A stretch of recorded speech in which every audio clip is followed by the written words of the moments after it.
আলহামদুলিল্লাহ, আলহামদুলিল্লাহ, আলহামদুলিল্লাহ। আজকে যে ঘটনা ঘটেছে সেই ঘটনা দেখে হিটলারের একটা ভবিষ্যৎবাণী আমার কাছে আজকে একদম চোখে আঙুল দিয়া বুঝাইলে যেমন হয় ঠিক তেমনটাই প্রমাণ হইল। ডক্টর মোহাম্মদ ইউনূস এই কয়েক মাস যাবত নিজের যে বিভিন্ন সেক্টরগুলোতে অদক্ষ উপদেষ্টাদের কারণে যে সমালোচনার মুখে পড়েছেন এগুলো সব কেটে যাবে। বাংলাদেশ রাতারাতি অনেক ঝামেলা থেকেও মুক্ত হবে। ঈদ দেরি আছে, বাট আজকের দিনে আপনাদেরকে 100টা ঈদ মুবারক দিতে আসছি। মাঝে মাঝে ক্ষমতাটা দেখাইতে হয়, সময় মতো দেখাইতে হয়। 85 বছরের ইতিহাসে অন্যতম সেরা এবং সাহসী সিদ্ধান্ত নিয়েছে, পুরো জাতি গ্রহণ করতে প্রস্তুত। একের পর এক বিরাট বিরাট সুখবর আসছে বাংলাদেশের জন্য, বাংলাদেশের ভবিষ্যতের জন্য, বাংলাদেশের মুক্তিকামী জনতার জন্য।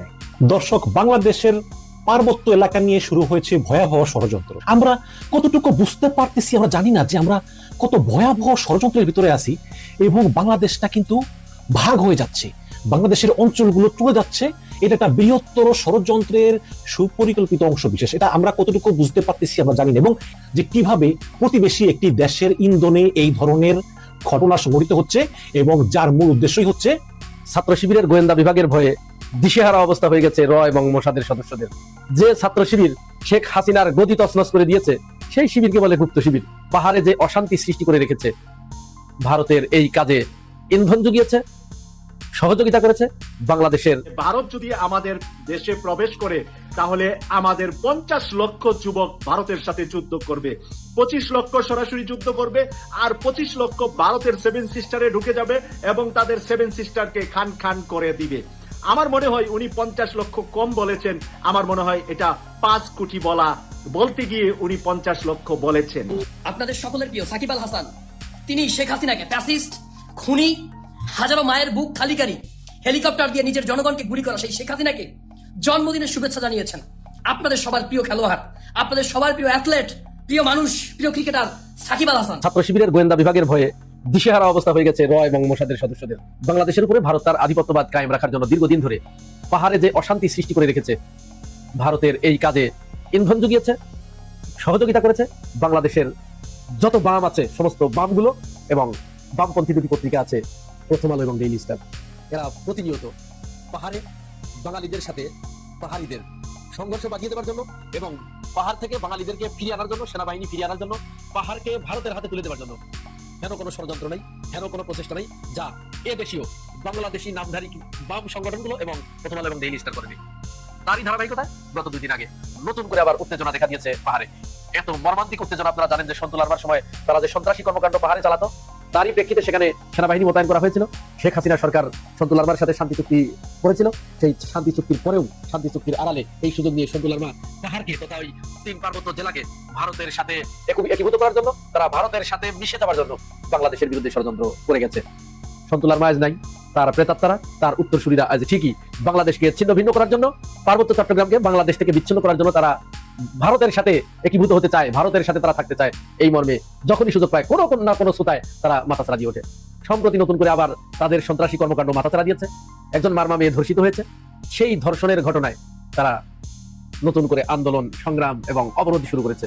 সেনাবাহিনী 144 ধারা জারি করেছে পরিস্থিতি নিয়ন্ত্রণে আনার জন্য, সেনাবাহিনীর উপরে তারা হামলা চালিয়েছে। এটি আপনাদের জেনে রাখা দরকার যে কত ঠুনকো অজুহাতে তারা এরকম আন্দোলন, সংগ্রাম এবং অবরোধ শুরু করেছে। যে মারমা মেয়েটি ধর্ষিত হয়েছে সেই ঘটনায় 5 জনকে এখন পর্যন্ত গ্রেফতার করা হয়েছে। এই 5 জনের ভিতরে 2 জন হিন্দু, 2 জন চাকমা এবং 1 জন মারমা। অথচ এরা কিন্তু গ্রেফতার হয়েছে ইতিমধ্যে। এই ঘটনার পরে মুসলমানদের দোকানপাটে হামলা চালানো হয়েছে, ভাঙচুর চালানো হয়েছে, মসজিদে হামলা চালানো হয়েছে, ভাঙচুর করা হয়েছে, মুসলমানদের উপরে হামলা চালানো হয়েছে এবং মুসলমান বাঙালিদেরকে বেছে বেছে সেখানে হামলা করা হচ্ছে এবং তাদেরকে সন্ত্রাসী হামলা চালিয়ে তাদেরকে আহত করা হচ্ছে। তার মানে কি? তার মানে ওই কিছুদিন আগে যে ইস্কন যেটা শুরু করেছিল, ওইটা যখন ইউনূস সরকারের বিশাল দক্ষতায় ব্যর্থ হয়েছে, নতুন করে আবার তারা সাম্প্রদায়িক দাঙ্গা লাগানোর জন্য তারা এই ধরনের উস্কানিমূলক কর্মকাণ্ড পরিচালনা করছে। আবার এর যে ঘটনা পরম্পরা আছে, এটার যে গ্রাউন্ড আছে, দেখুন ত্রিপুরার রাজা তিনি কি বলেছেন, দেখুন তিনি বলেছেন যে ইন্দোনেশিয়া থেকে যেমন পূর্ব তিমুর আলাদা করা হয়েছে, তেমনি আমরা বসে থাকতে পারি না। পাহাড়ের লোকজন আমাদের কাছে সাহায্য চাচ্ছে, তারা ভারতের সাথে একীভূত হতে চাচ্ছে। আমি জানি না কেন ভারত সরকার এখনো দেরি করছে। এটি মক্ষম সময়, অতি দ্রুত তাদেরকে বাংলাদেশ থেকে বিচ্ছিন্ন করা হোক, ভারতের সাথে তাদেরকে আলাদা করা হোক। দেখুন, এবং এটি এই কথার একটা গ্রাউন্ড আছে, তারও সত্যতা আমরা পেয়েছি পাহাড়ি এই যুবকের কথায়। দেখুন সে কি বক্তব্য দিচ্ছে। ডক্টর মোহাম্মদ ইউনূসের উদ্দেশ্যে এখান থেকে আমরা আওয়াজ তুলছি দেই, যতক্ষণ অব্দি পার্বত্য চট্টগ্রাম ভারতের অন্তর্ভুক্ত না হয় ততক্ষণ অব্দি সেনাবাহিনী পার্বত্য অঞ্চল থেকে প্রত্যাহার করতে হবে। তার পরিষ্কার বক্তব্য, তারা পার্বত্য চট্টগ্রামকে বাংলাদেশ থেকে বিচ্ছিন্ন করে ভারতের সাথে তারা মিলে যেতে চায়, তারা ভারতের সাথে থাকতে চায়। এটি নিঃসন্দেহে দেশদ্রোহিতার শামিল, দেশের বিরুদ্ধে কঠিন ষড়যন্ত্র। আমি জানি না আমাদের সেনাবাহিনী, আমাদের প্রশাসন কেন এখনো চুপ করে বসে আছে এবং কেন তাদেরকে এখনো পর্যন্ত তাদের বিরুদ্ধে যথাযথ ব্যবস্থা নেওয়া হচ্ছে না, এটি আমাদের বুঝে আসছে না। কেন প্রথম আলো এবং ডেইলি স্টারের কথা মতো সেখান থেকে পাহাড়ি বাঙালি সেটেলার তারা অলরেডি বলেছে যে বাঙালিরা সেখানে সেটেলার, তাদেরকে পাহাড় থেকে সরিয়ে আনতে হবে, সেনাবাহিনী সরিয়ে আনতে হবে। সেনাবাহিনী এবং বাঙালিদেরকে সেখান থেকে সরিয়ে আনলেই তাদের উদ্দেশ্য সফল হয়ে যায়। এই বাম রাজনৈতিক নেতাগুলো এবং আমাদের দেশের তথাকথিত যে দুটি পত্রিকা, এরা কখনোই চায় না বাংলাদেশ থাক, স্বাধীন থাক। তারা সবসময় চায় বাংলাদেশ ভারতের সাথে বিলীন হয়ে যাক। জামাতের নায়েবে আমি ডাক্তার সৈয়দ আব্দুল্লাহ মোহাম্মদ তাহের আমেরিকার সম্বর্ধনায় বলেছেন যে ভারত যদি আমাদের দেশে প্রবেশ করে তাহলে আমাদের 50 লক্ষ যুবক ভারতের সাথে যুদ্ধ করবে, 25 লক্ষ সরাসরি যুদ্ধ করবে, আর 25 লক্ষ ভারতের 7 সিস্টারে ঢুকে যাবে এবং তাদের 7 সিস্টারকে খান খান করে দিবে। আমার মনে হয় উনি 50 লক্ষ কম বলেছেন, আমার মনে হয় এটা 5 কোটি বলতে গিয়ে উনি 50 লক্ষ বলেছেন। কোন এক ভারতীয় দালাল কুলাঙ্গার নাকি এক টকশোতে বলেছেন যে 50,000ও পাবে না যুদ্ধ করতে ভারতের বিরুদ্ধে।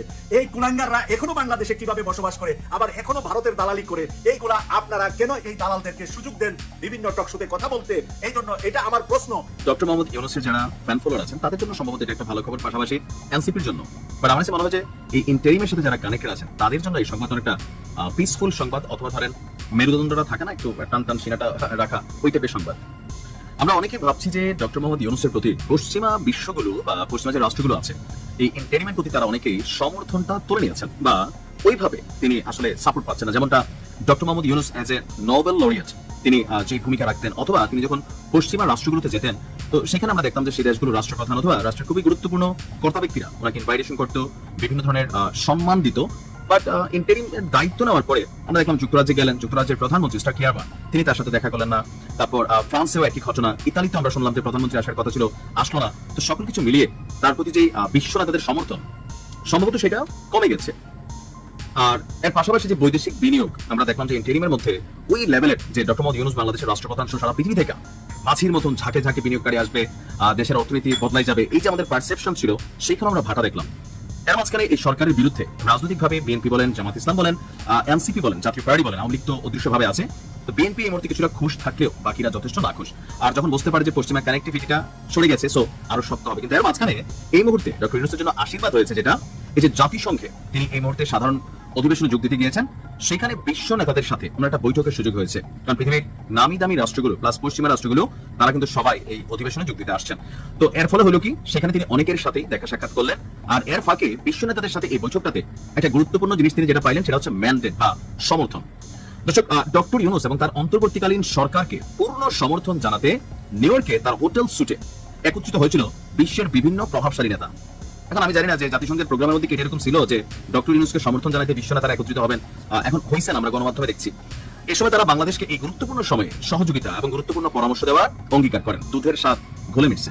অতীতের সব জল্পনা কল্পনার অবসান ঘটিয়ে সবকিছু গুছিয়ে নিয়ে সব সমস্যার সমাধান করে প্রফেসর ইউনূস চূড়ান্ত ঘটনা ঘটিয়ে দিতে যাচ্ছেন। আমাদের যে স্বপ্ন নতুন বাংলাদেশ, বাংলাদেশ 2.0 রিসেট বাটন, সেটা করতে যাচ্ছেন। কারণ এগুলো করতে হলে জনগণের ভিত্তি লাগে, রাজনৈতিক দলগুলো ডিস্টার্ব এগুলোতে পারা যায় না, তাদের কামড়াকামড়ি সমস্যা আছে। কিন্তু প্রফেসর ইউনূস পদে পদে বাধার সৃষ্টি বাধার মুখে পড়েছিলেন, সে বাধাগুলো ওভারকাম করে প্রফেসর ইউনূস এবার সত্যি নতুন বাংলাদেশ গড়ার দিকে এগিয়ে যাচ্ছে এবং তিনি পারবেন। যুক্তরাষ্ট্রে নিয়ে বিএনপিকে সুন্দরভাবে ম্যানেজ করে ফেলেছে, বিএনপিকে হাত পা বেঁধে ফেলেছে, কিছু করার নেই, তাদেরকে মানতেই হবে, মানবেন, নাথিং টু ডু। তো দর্শক, আবার সেই প্রফেসর ইউনূস প্রথম দিকে আসার পরে সেই ঈদের সময় যেরকম চারদিকে ইউনূস বন্দনা, 4-5 বছর চাই, ইউনূস আবার প্রচন্ড শক্তি অর্জন করেছে। মাঝখানে ইউনূসের শক্তি ক্ষয় হয়ে গেছে, 13 জুন একটা কেলেঙ্কারি ঘটেছিল লন্ডনে। কিন্তু সবকিছু ছাপিয়ে ইউনূস আবার শক্তিশালী হয়েছে, তিনি আবার জেগে উঠেছেন। এক সময় মনে আছে আপনাদের, প্রফেসর ইউনূস আমাদের জুলাই অভ্যুত্থানকে বলতেন বিপ্লব, জুলাই বিপ্লব, জাতীয় উদ্দেশ্যে ভাষণে জুলাই বিপ্লব শব্দটা বারবার ব্যবহার করতেন। এক পর্যায়ে বিএনপি চাপে বিপ্লব শব্দটা বাদ দিয়ে গণ অভ্যুত্থান বলা শুরু করেছে। এখন আবার বিপ্লব, বিপ্লব মানে সবকিছু তছনছ, সংবিধানটা সব লাথি দিয়ে ফেলে দিয়ে নতুন বাংলাদেশ। প্রফেসর ইউনূস নিজে বলেছেন রিসেট বাটন, মনে আছে? পরে কিন্তু ইউনূস দুর্বল হয়ে গেছে নানান কারণে, ষড়যন্ত্রের মুখে। দেখুন আবার প্রফেসর ইউনূসের মুখে সেই বিপ্লব, আবার রিসেট বাটন, আবার সেই পুরনো কথা আমরা শুনতে পাচ্ছি। দর্শক, তো প্রফেসর ইউনূসের সামনে যত বাধা ছিল সব ওভারকাম করে এবার প্রফেসর ইউনূস ঘোষণা দিয়েছেন, খেলা দেখার দিন শেষ, নিজেরা খেলবো। কি খেলবেন? নতুন বাংলাদেশ গড়বেন, কেউ ঠেকাতে পারবে না। মূল কথা এটাই। আরো নানান দিক আছে। ভারত ষড়যন্ত্র করবে, অমুকে করবে তমুকে করবে, কেউ ঠেকাতে পারবে না। জুলাই সনদের ভিত্তিতে নতুন বাংলাদেশ হবে, এটা করবে প্রফেসর ইউনূস। অসাধারণ অগ্রগতি দর্শক, পরিস্থিতি সেদিকে যাচ্ছে। নিউ ইয়র্কেই বাংলাদেশের রাজনীতির ভবিষ্যৎ নির্ধারিত হচ্ছে, ভবিষ্যৎ রূপরেখা স্পষ্ট হচ্ছে। দেশ ও জাতি পুনর্গঠনে প্রবাসী বাংলাদেশীদের সহযোগিতা চেয়েছেন প্রধান উপদেষ্টা প্রফেসর মোহাম্মদ ইউনূস। দেখেন, এই প্রবাসীরা প্রফেসর ইউনূসের মতো বড় শক্তি, শক্তির উৎস। আমি যে বললাম যে প্রফেসর ইউনূস শক্তি সঞ্চার করেছেন, এবার সংস্কার করবেন, বাংলাদেশ 2.0 করবেন, শক্তি রিসেট বাটন কার্যকর করবেন। এটা করতে হলে শক্তি লাগে। প্রফেসর ইউনূসের অন্যতম বড় শক্তি দেশের জুলাই পক্ষের শক্তি, ইসলামপন্থী শক্তি, আর প্রবাসী শক্তি, প্রবাসীদের রেমিট্যান্স, প্রবাসীদের সমর্থন, ভালোবাসা। এই শক্তি আবার অর্জন করছেন প্রফেসর ইউনূস। প্রবাসীরা প্রফেসর ইউনূসকে সমর্থন করছে, তাদের আবেগ আছে। তাই প্রবাসীদের মনে অনেক কষ্ট, তারা মাথার ঘাম পায়ে ফেলে পরিবার থেকে দূরে থেকে চোখের পানি, কত যে চোখের পানি ঝরে প্রবাসী থাকে, প্রিয় সন্তানকে বুকে নিতে পারে না, ছোট্ট সন্তান দেখে গিয়েছে, যেতে মন চায় না, স্ত্রী, মা বাবা, বৃদ্ধ মা বাবা জানে না যে তার মা বাবা যে কোনো সময় মারা যেতে পারে, তার লাশ দেখতে পারবে না, সে নিশ্চিত।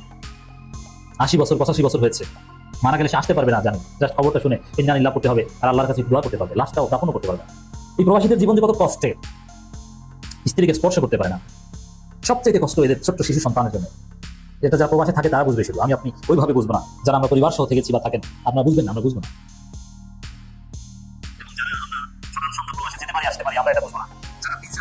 আসতে পারে না টাকার জন্য, কাজের ছুটি নাই, তারা বুঝবে।